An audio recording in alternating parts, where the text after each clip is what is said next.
For basically all of human history, we've told ourselves this one really noble story.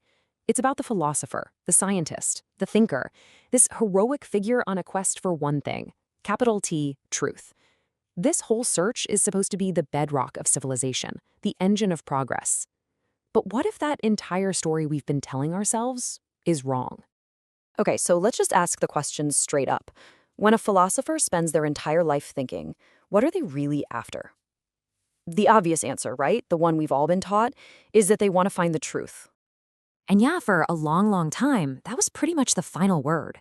We had this picture of philosophers as these objective, detached seekers of reality. They use cold, hard logic to chip away at all the illusions until only the pure, shiny truth is left. It's a really comforting idea. It's also, according to Friedrich Nietzsche, a complete and utter deception. And here it is. This is the question that just brings a sledgehammer to the whole foundation. Right in the first section of Beyond Good and Evil, Nietzsche doesn't just ask what truth is, he asks something way more radical. Why do we even value it in the first place? Why do we automatically think truth is better than a useful lie or a comfortable bit of uncertainty? This isn't just some dusty academic question. This is an earthquake.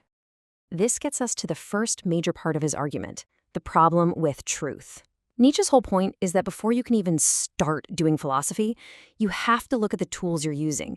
And the biggest, most unexamined tool that every philosopher just picks up is this blind faith in the value of truth.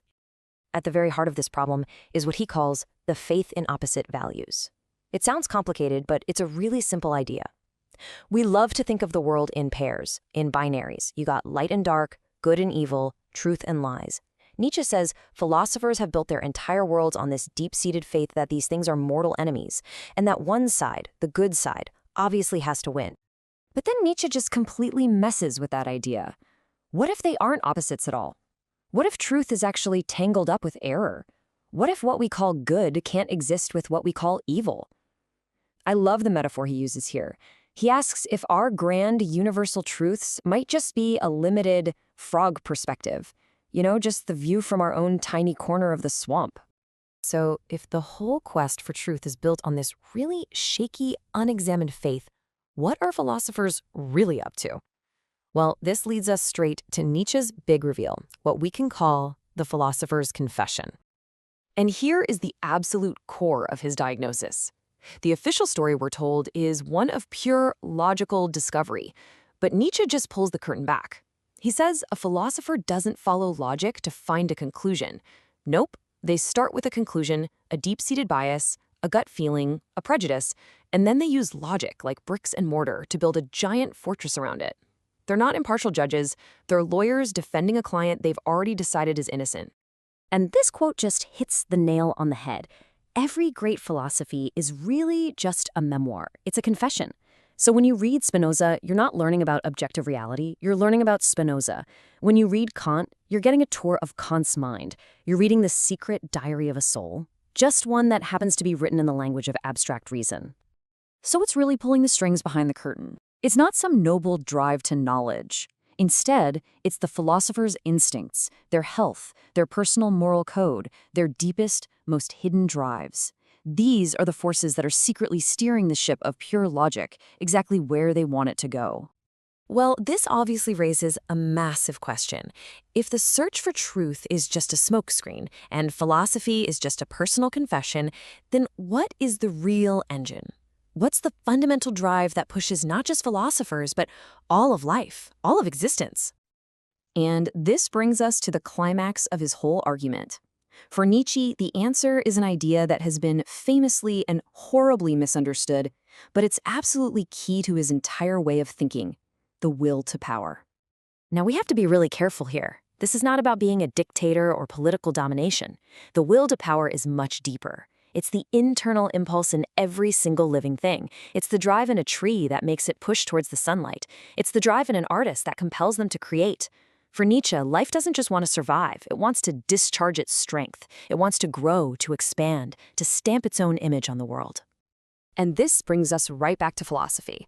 A philosopher creating a massive system of thought, well, that's the ultimate expression of the will to power. It's the most sophisticated, most spiritual, and maybe the most tyrannical drive of all. It's the attempt to look at the universe and say, the world is this way, not because you discovered it, but because you have willed it to be so. You're creating reality in your own image. So, what does this all mean for us, for our ideas of right and wrong? This is where we finally get to the book's famous title and its most challenging idea, the call to move beyond good and evil.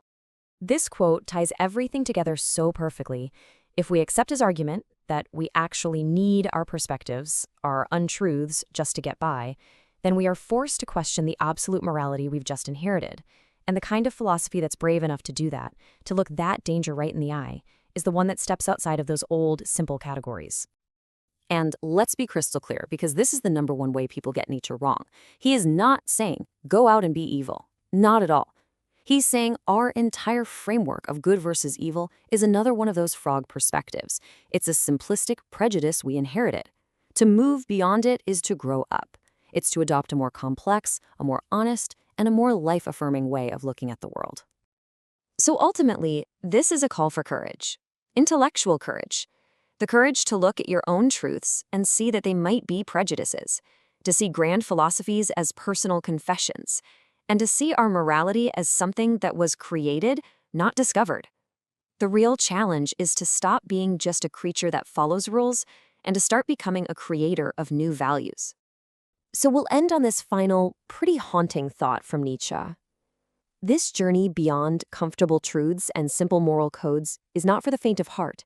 It's a genuinely dangerous path. When you question everything, you risk getting lost. When you stare for a long time into the abyss, into the deepest and darkest questions, well, the abyss starts to stare back into you. And that can change you forever. It's a risk, he tells us, and maybe there's no greater one.